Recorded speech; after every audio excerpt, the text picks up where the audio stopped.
ശരിക്കും carbon and വെയിലിൻ്റെ ഒരു അർത്ഥം എന്ന് വെച്ച് കഴിഞ്ഞാൽ ഒരു കേൾക്കുമ്പോൾ നല്ല രസമായിരിക്കും. പക്ഷേ ഇതിൻ്റെ ഒരു മെയിൻ അജണ്ട അല്ലെങ്കിൽ അതിൻ്റെ ഒരു അകത്തുള്ള മീനിങ് എന്ന് വെച്ച് കഴിഞ്ഞാൽ ഒരു വെയിലാണ് നമ്മളുടെ ഇൻസ്പിറേഷൻ.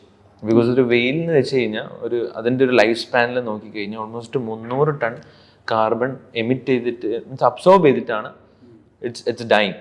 അപ്പോൾ ആ ലൈഫ് സ്പാനിൽ 300 ടൺ കാർബൺ എന്ന് വെച്ച് കഴിഞ്ഞാൽ കുറച്ചൊന്നുമല്ല ഓൾമോസ്റ്റ് അബ്സോർബ് ചെയ്യുന്നത്. അപ്പോൾ അത് വെള്ളത്തിലുണ്ട്, പക്ഷെ കരയിൽ ആരുമില്ല. കരയിൽ നമ്മളൊരു മരം എന്ന് പറഞ്ഞു കഴിഞ്ഞാൽ ഒരു ട്രീ നോക്കിക്കഴിഞ്ഞാൽ 24 കിലോ ആണ് ഓൾമോസ്റ്റ് ഒരു വർഷം അബ്സോർബ് ചെയ്യുന്നത്. അപ്പം എന്തുകൊണ്ടൊരു വെയിൽ കരയിൽ വരാൻ പാടില്ല?